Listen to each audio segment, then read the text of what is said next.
This evening, I'm going to talk about a book by Pico Iyer called A Beginner's Guide to Japan: Observations and Provocations. And this is a book that was published by Penguin Viking um, in 2019. It's a book that is extremely interesting, but also rather annoying in some respects. It makes for lovely reading because he's a gifted writer, an elegant writer. But as I said, the book is a book that uh, leaves one not so much with questions. There are questions that certainly emerge from a reading of this book, but it leaves one with the feeling that there is a kind of shallowness about it at all.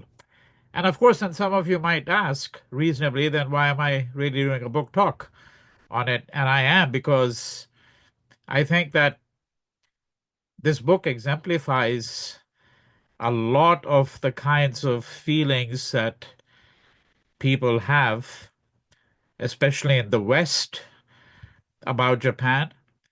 And one of the problems in the book is the reference point uh, is always the West, even though Pico Iyer himself is a writer from India.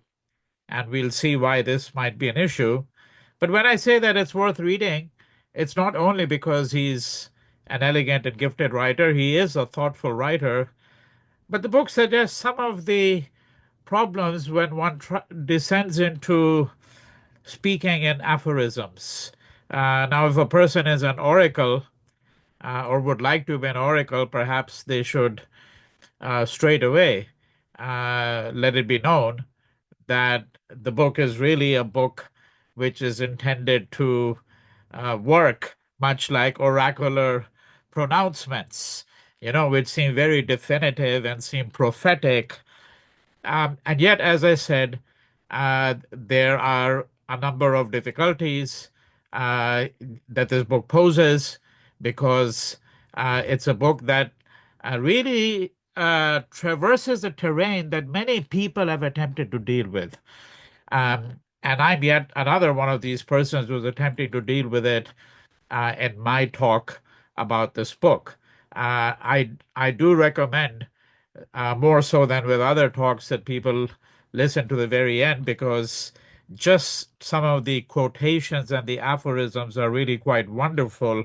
And then it's up to the reader to assess how they're going to really interpret them.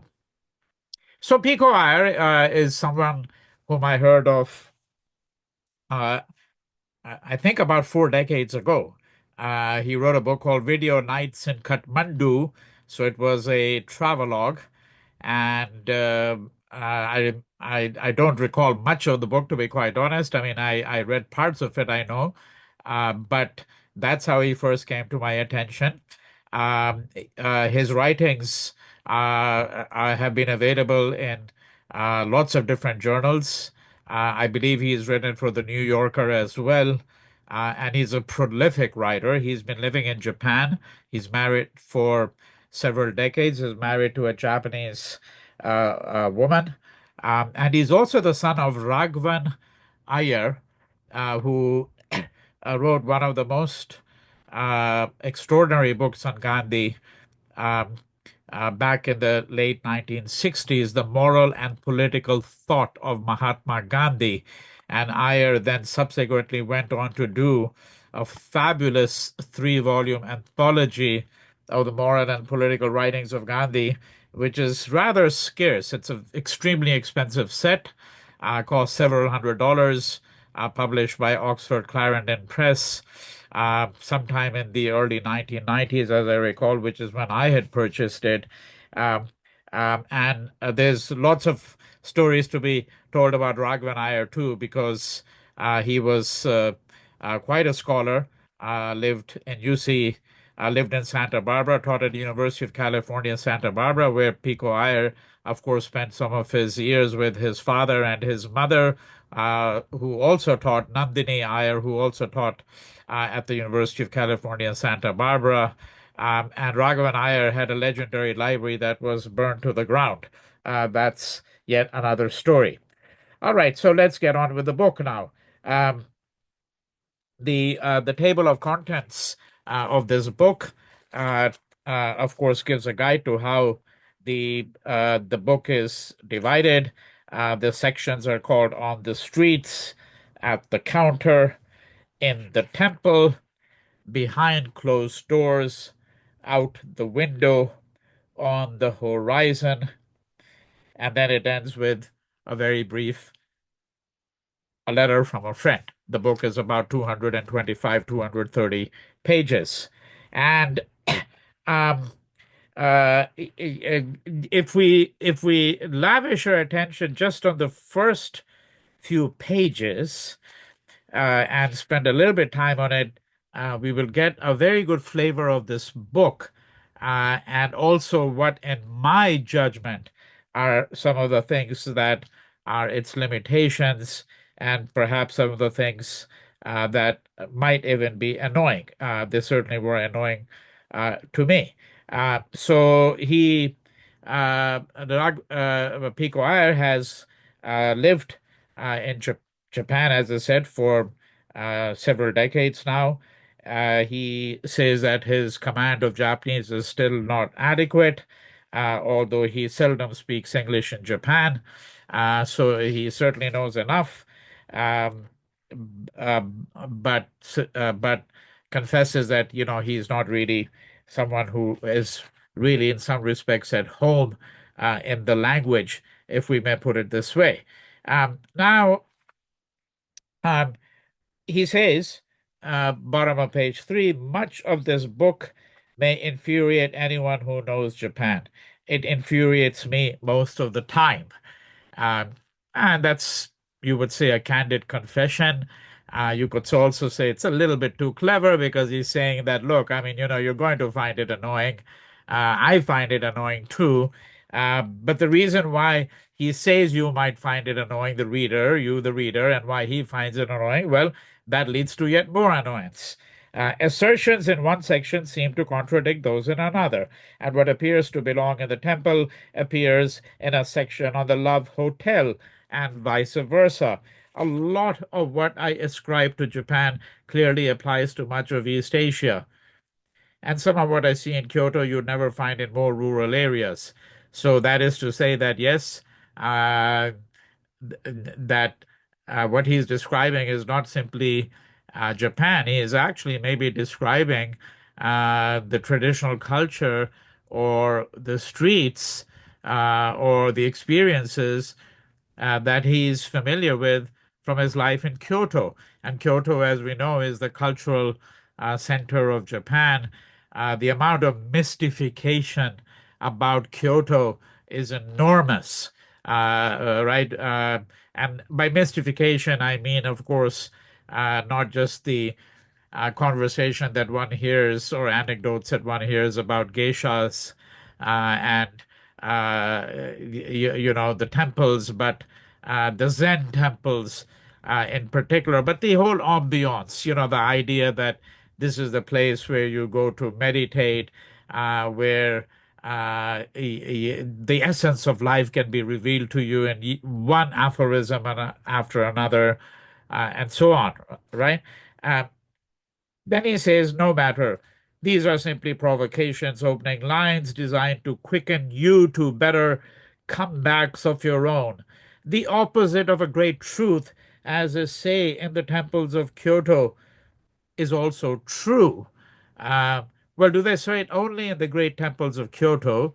That's the first question to ask, because certainly my sense of things has been, in fact, it's an argument that's often made about India, uh, that if anything that you say about India, you can say exactly the opposite with equal degree of conviction. Uh, right? So, the opposite of a great truth is also true. Uh, as they say in the temples of Kyoto.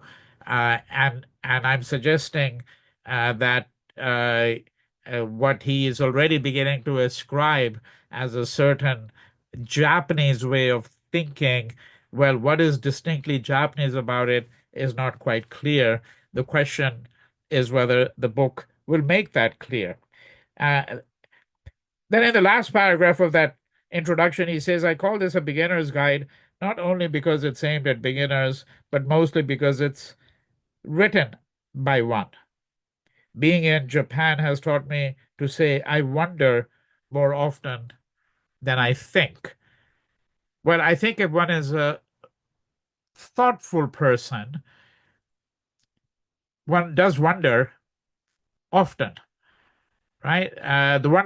The word wonder has uh, many registers of meaning. Stephen Greenblatt wrote a book called Marvelous Possessions, The Wonder of the New World. And there, of course, the wonder there has a different sense than what he's really invoking here, Pico Iyer, when he says that being in Japan this long has taught him to say, I wonder more often than I think, that there's always some degree of doubt, of ambiguity, of uncertainty. Uh, and of course, in a way, what he's doing is he's anticipating some of the criticism by saying here that, look, everything that I'm saying in some ways is really tentative, and that's why he's saying, I wonder, right? And there is a, well, it's not quite certain, right? So, um, now um, he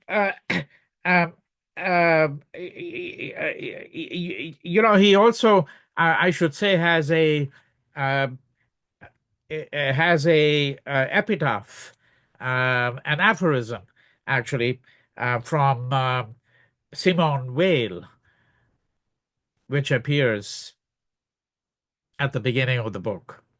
Okay, so I meant an aphorism that appears in the beginning of the book. Let's first start with that as well before we now turn to the substantive chapters. Simone Weil, an extraordinary 20th century writer. I will unquestionably be talking about one or more of her books in the months or years ahead, especially her book, Waiting for God. Right?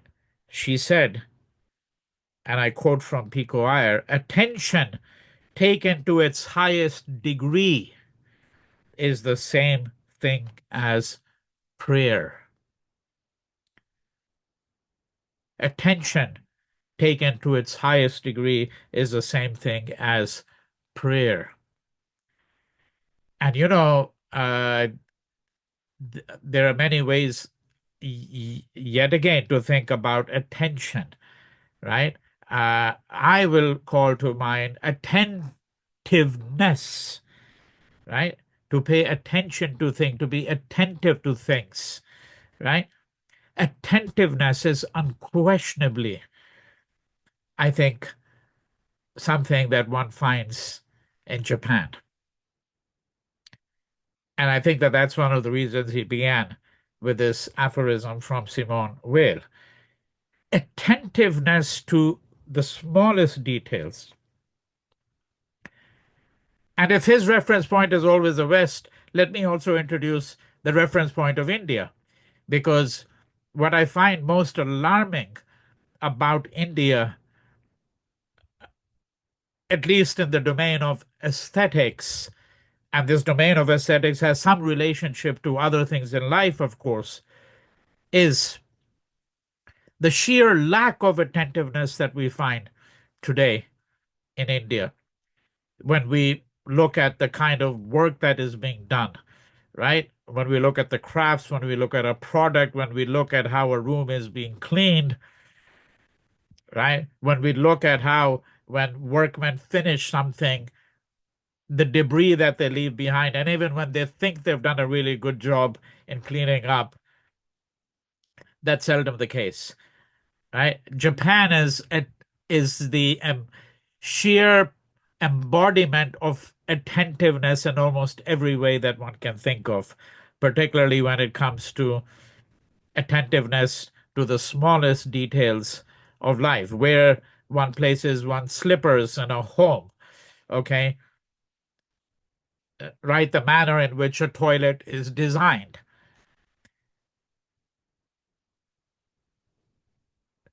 the attentiveness given by public officials to citizens who come to them, right? How a form is written and designed, a form that you fill out, at a government office when you want to apply for a passport license, all those kinds of things. And so Simone Weil was suggesting, of course, something much loftier in a way. I've taken it at a much more mundane level because partly she's speaking about attention, right? To God, as it were, attention to the voice within oneself, a certain form of discipline within oneself. She has all of this in mind, but I dare say many of the mundane examples that I've given are also exceedingly important in thinking about what she means. And it was certainly important to Mohandas Gandhi, whose attentiveness to every single detail is really quite extraordinary. All right. Now, um, um, let's look at um, some of the passages that he has, right? So, um, uh, in considering these passages, we have to uh, uh, think about uh, some of the preliminary remarks that I've already offered. I want you to keep those in mind, right? That there are things that sound extraordinarily insightful, and then you have to really ask yourself, uh, what is the passage really saying? Uh, don't we need a lot of interpretive work to try to see what this passage is?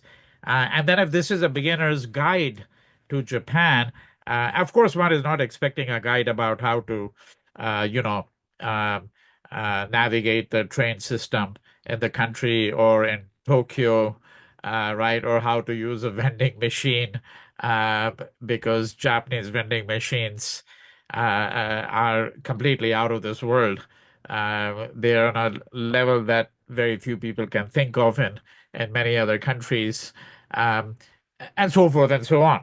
I think the question here is, um, how do we actually really think about some of the kinds of observations that he's sharing, and what exactly is their effect? All right. So here's a chapter, begins on page 15, and it's called Empire of Smiles. And the minute I, you know, saw that heading, I knew that he was um, mocking or paraphrasing, invoking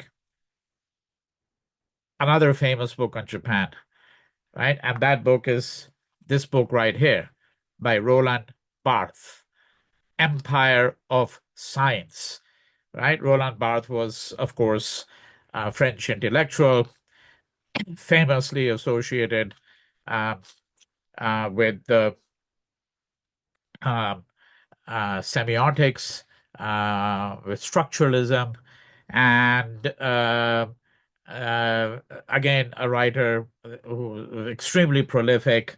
Uh, and this book that he wrote, Empire of Science, just to give you an idea of the table of contents, it's important. And then we go back to Pico Iyer. So the table of contents includes chapters which are simply called the following: water and flake, chopsticks, pachinko, packages, bowing, right? Stationery store, the written face, inside, outside, right? Empire of science. So imagine that, you know, you had to explain Japan to someone. And you said, yeah, let me do it through 10 or 15 words. Each of these words is a sign. It creates an empire unto itself. Pachinko, geisha, kimono, anime today, of course, right? Samurai, right? Much of the way in which, for example, if you asked a person somewhere in the West, perhaps even in China or you know, in the Middle East, what do they know about India, and what do they know about Indian food? So, what do you suppose you'll hear? You'll hear Taj Mahal, right? In an earlier generation, they would definitely have said snake charmers, and someone might say Shah Rukh Khan or Amitabh Bachchan. Okay. I remember my wife and I were traveling in Thailand in the mid 1990s when a number of Indian women had won the World Beauty Contest, Miss Universe and Miss World. There was Aishwarya Rai. There was this Bengali woman. I forget her name now. Shushmita Sen, something like that. I forget the name. Um, and there were actually several. There were three or four. Lara Datta, I think, was one. But in any case, the point is that, uh, India to most people would be reduced to these signs, right? A samosa, chicken tikka, right? Okay. Never mind that chicken tikka, uh, so they say, actually is an Indian dish that was invented in Britain, chicken tikka masala, right? But I think you get the point that people will reduce India to Taj Mahal, yoga, samosa, Bollywood, right? And a handful of other terms. Now, he says, Pico Iyer, a celebrated French semiotician, wrote a ludicrous book on Japan called Empire of Science, right? And before I even read out the rest to you, I sort of paused when I read this because continuously, Pico Iyer is kind of affecting a certain kind of like modesty, like one never really knows the country. Um, and he's a man who's been immersed in meditation, has been under the tutelage of a Zen priest, or tutor, meditation master, for decades, thoughtful person. And these words seemed harsh. A celebrated French semiotician wrote a ludicrous book because, of course, you'd have to really explain why it is ludicrous. What he simply says is, and I quote, what he failed to see was that Japan is in truth an empire of smiles. Smiles being more human, more alluring, and much more emotionally complex than any sign. And I must say, I wasn't really impressed with his takedown of Roland Barthes. Not that Roland Barthes is necessarily my favorite writer on Japan, far from that, but one has to understand what Roland Barthes was seeking to do. All right. And what is the system of semiotics with which he really works? Because in a sense, what Roland Barthes is really doing is he's inventing Japan, right? It exists, yes, but he's inventing it because the Japan he's analyzing is not a Japan that's there, that exists. It's a Japan of his own imagination, right? And to that extent, I think Pico Iyer really, so to speak, lost the plot on this one. All right. Okay. So, but this is how he begins that chapter, Empire of Smiles. Girls in Japan are trained to put the right earring on with the left hand because it looks more attractive. No comment is offered beyond that, no interpretation. Young women in Japan are also trained to seem as cheerful, as sweet, as girlish as teenagers. That seems to be the case. Since we often try to seem sophisticated, we don't always know what to do with those who aspire to seem innocent and wide-eyed, right? Something charming about that uh, observation. And then bottom of that page, Jaguar model names sound like rockets, notes Paul Beatty in The Sellout. XJS, XJ8, E-Type. Hondas sound like cars designed by pacifists and humanitarian diplomats. The Accord, Civic, Insight, end quote. And once again you say to yourself, I think there's something to it. Well, really, is there something to it? Because if Japanese cars sound like they've been designed by pacifists and humanitarian diplomats, well, I think, these Japanese, um, just 2 generations ago, were creating havoc all over Asia, right? All over Asia, uh, conquering, killing, murdering.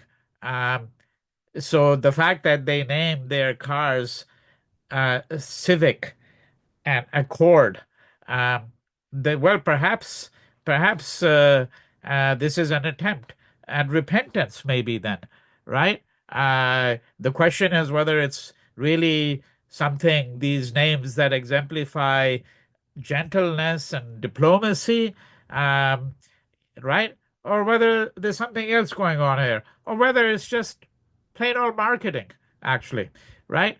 This is what I mean when I say that there are these kinds of judgments that he arrives at, whether he's quoting someone in approbation or whether they're his own, is something to think about. Let's turn to page 25, making oneself up. Uh, Most interesting chapter, unquestionably. Makeup is essential to a society in which public face is crucial and in which making up with everyone is an indispensable part of sustaining a larger harmony. My colleague spends, so this is now the next sort of anecdote, aphorism, right? This is how the you can see. So he just puts a little star after the first sentence or the first set of observations. Then he will follow this up with a second one, and then a third and a fourth, and so forth and so on, right? So second, my colleague spends 2 hours a day making herself up, my wife says, on her way to the department store where she works. And Pico says in reply, she wants everyone to look at her. No, she wants everyone not to. Right? Now, of course, this is a resting thought because it's like when she has the makeup, right? Then no one is paying any attention to her. No one is paying any attention to her. Um, that's the point. When she doesn't have makeup, then people pay attention to her. But I mean, the point here is that what really one needs is one needs some interpretive work to try to understand the politics of conformity, the politics of apparent conformity, the politics of a desirable conformity, the politics of a strategic conformity. That's a terrain that we're really speaking about.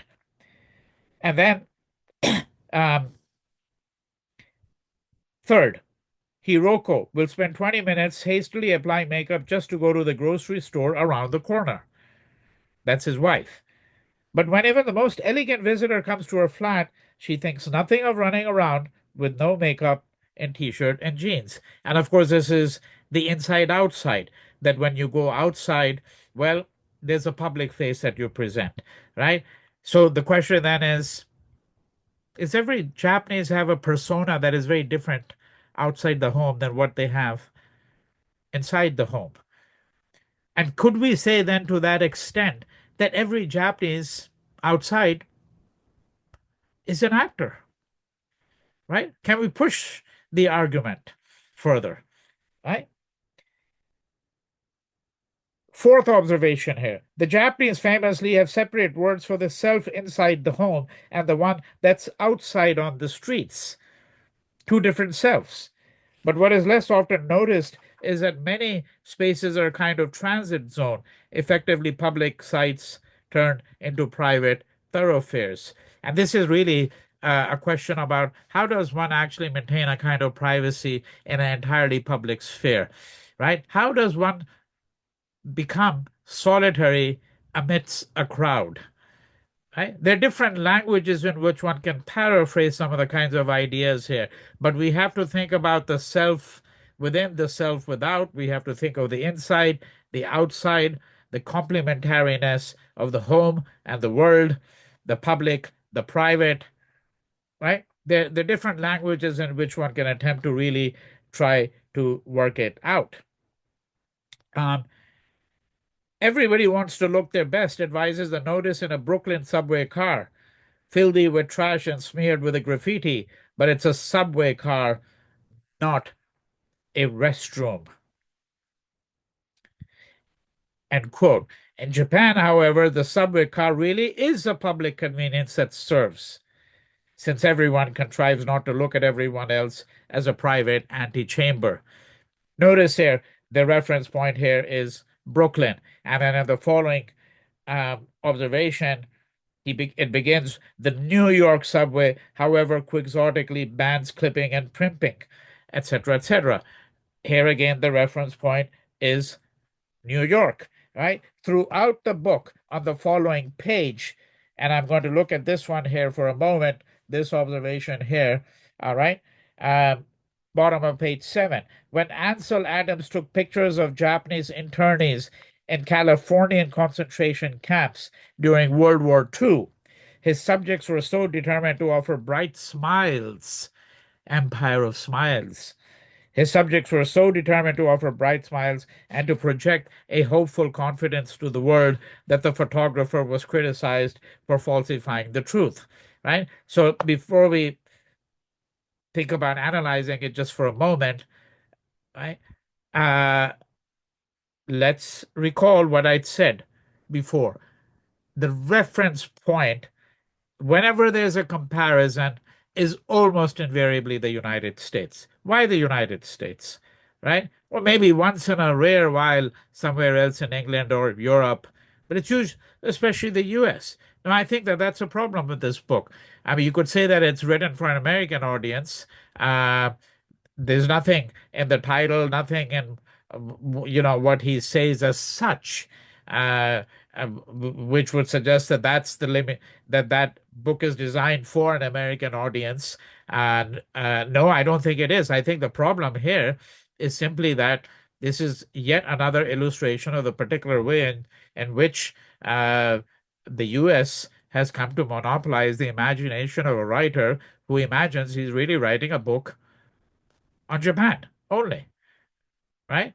And of course, you could say that it puts in relief what he has to say about Japan, right? When he thinks of the United States, my question simply is, why not think of India, for example, particularly when your subject is, for example, certain kinds of aphoristic sayings, and the Indian texts are full of these, right? They're full of these observations about emptiness, the kinds of quotations he has from Zen masters. Well, there are plenty of writers in India who were offering insights of this kind.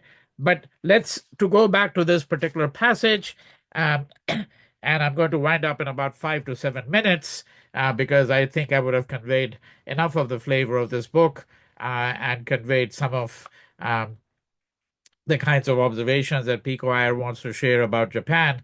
Uh, uh, when Ansel Adams went to these concentration camps, well, some of the photographs we know are staged, all right? But it's also the case that there was a substantial number of Japanese incarcerated in these camps who were Japanese Americans.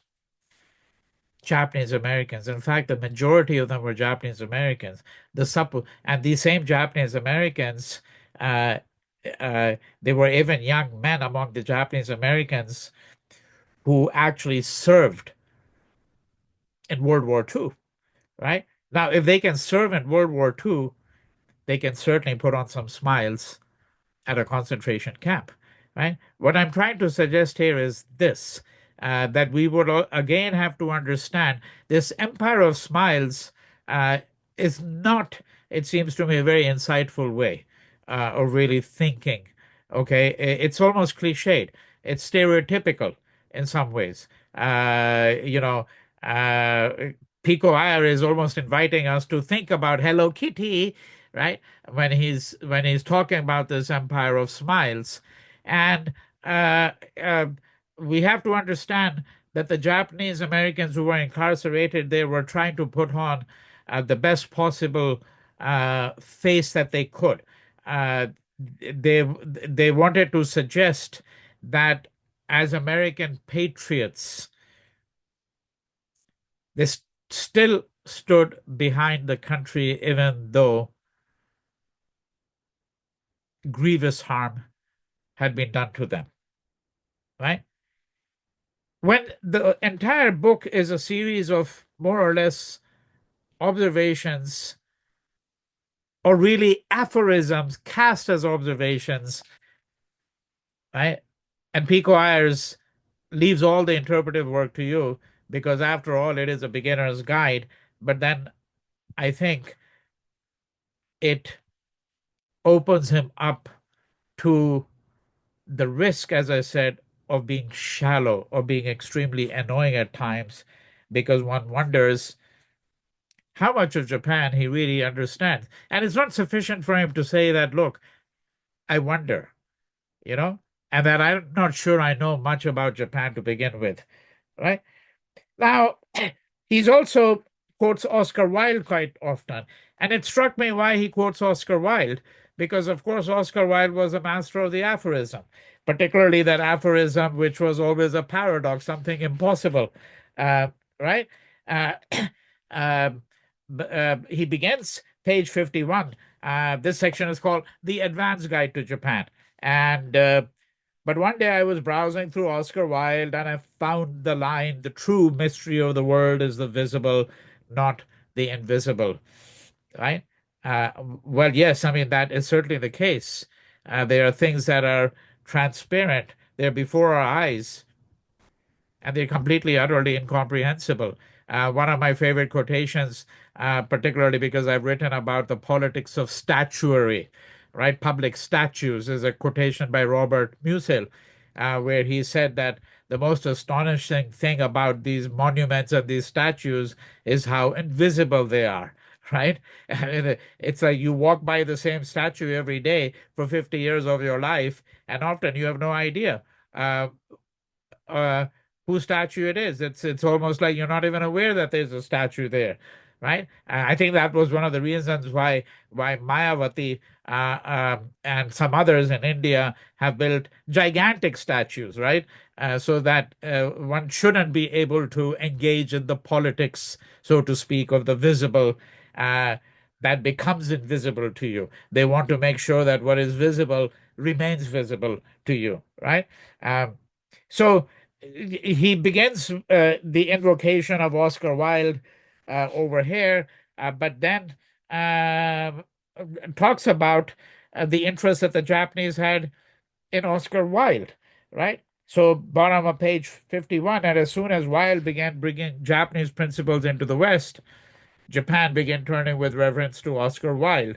My neighbors most value their own things after these come back to them with foreign stamps. I think we all do. Um, Towards the end of World War II, kamikaze pilots started penning poems as if in the shadow of Wilde. The pain of love reflected one is happiness itself. Another wrote, strolling in the dark with my comrades, we dream of beautiful pastures and orchards. The prime minister in 1941, Fuminaro Konoe, had published a translation of Wilde while at Kyoto Imperial University. The novelist Tanizaki schooled himself in the works of the renegade aesthetician, from Dublin.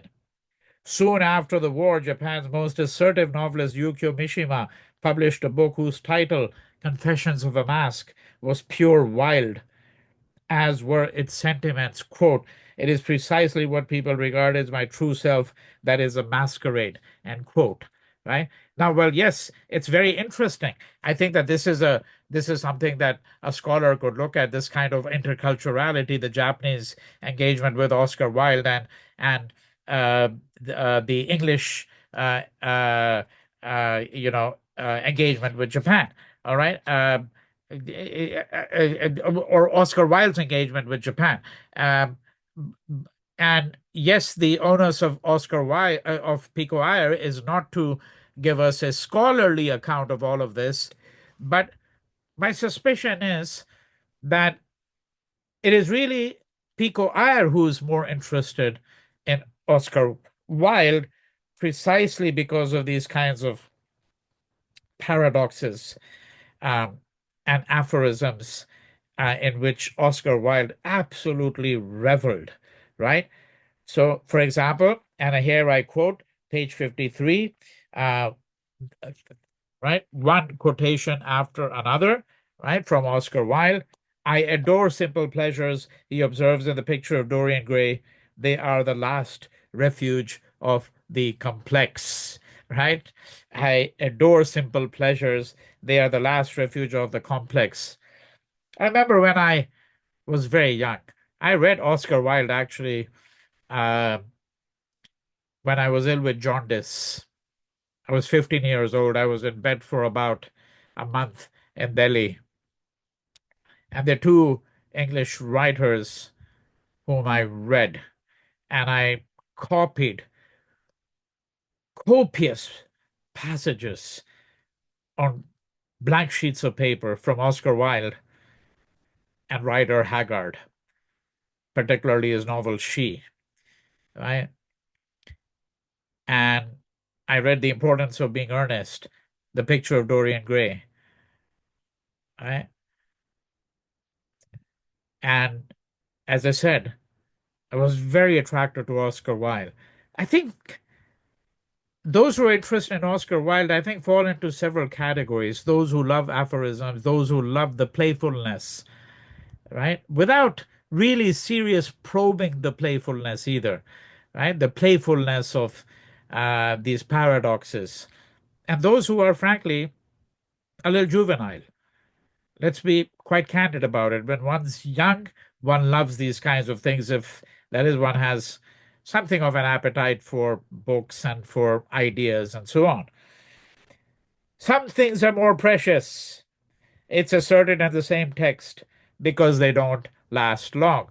And I'm thinking of course, I mean, that's not just vintage Oscar Wilde. I mean, that's the philosophy of the mandala that, you know, some monks will spend days making, right, on the sand, elaborate. And when it's there, this beautiful artwork, then they stand around it and they blow it away, right? A lesson to us about the transient nature of things, the transient nature of life, right? Some things are more precious because they don't last long. And perhaps we would treat life as a precious gift when we realize that it doesn't last long. Certainly, when we look at the long history of our planetary existence, right? And we look at forms of life that have existed for millions of years, then what is one life of 80 or 85 or 90 years, right? Beauty, real beauty, Wilde also notes in Dorian Gray, ends where an intellectual expression begins, right? The fact that he's not even referencing Japan at this point is a very indication that he thinks that Oscar Wilde's mind is, so to speak, speaking for the Japanese, for the same kind of mentality, right? To be modern, it's said in A Woman of No Importance, this is another work by Oscar Wilde, is the only thing worth being nowadays, right? Um, and this is where I said, yes, I mean, it all sounds so wonderful, but there is a kind of perhaps shallowness in it. And one could go on really in this vein for a very long period of time. Some of the things that he says about Japan, frankly, do strike me as cliched. He has this long episode where he describes about, what happens in Japan when something really quite unexpected happens, and no one really knows what to do. No one really knows what to do. And the story that he narrates is there is a story of where he had a problem with an Apple product, and he called, and um, the response of the Japanese, they were just absolutely taken aback um, uh, by what he was describing and what the proposed solution was and the difficulties. Um, but that's all of that is a little bit cliched, because the idea here is that, well, the Japanese are really, in a way, sworn to predictability, right? And once you move outside that, what people in cliched English will call their comfort zone, then uh, everything begins to crumble. All right. But let me conclude with this. Let me conclude appropriately enough with some observations about silence and about the claim that the deepest things can never be expressed through words. Again, a claim that is far from being distinct to Zen Buddhism or to Oscar Wilde. It's a claim that any number of people, any number of great thinkers have made, um, um, whether in the West or in the East. Um, we can think about a typology of silences. Page 107. This chapter is called No Words. No Words, right? There are two silences, wrote Harold Pinter. Here again, note, reference point is the West. Okay, not the US here, an English writer, but it's the West, right? He doesn't really he doesn't really take recourse to Indian texts, to Indian traditions, um, or even to Chinese, to the Analects, let's say, of Confucius, or to Lao Tse, where he would have found many uh, aphorisms, many passages, many observations that resonate with what he's saying, right? There are two silences, wrote Harold Pinter, introducing his complete works. One, when no word is spoken. The other, when perhaps a torrent of language is being employed. This speech is speaking of a language locked beneath it. A person is uttering gibberish, perhaps, but even uttering something that seems, profound, but perhaps labored, and yet the real meaning is a meaning that is locked underneath that. Perhaps the most celebrated poem in Japan is Basho's gasp of delight at seeing the island of Matsushima. Very famous poem indeed. The whole poem consists of just the name, a gasp, and two particles. Matsushima ya. Ah, Matsushima ya. Matsushima ya. Hours after the bomb was dropped on Hiroshima, what struck a German priest was a silence, even in a grove where hundreds of survivors had gathered. No one wept or screamed. No one complained. Children barely cried. Those who sobbed, sobbed silently. Those given water bowed their thanks. Well, this is one account. There other accounts would suggest something different, but let's accept this account, right? Because there are other accounts that suggest that some people started shrieking, you know. But let's accept this account. And I say let's accept it not only because it's an account by someone who was there at that time, but because it's very plausible. It was the sheer enormity, the sheer gravity of what had occurred that made people absolutely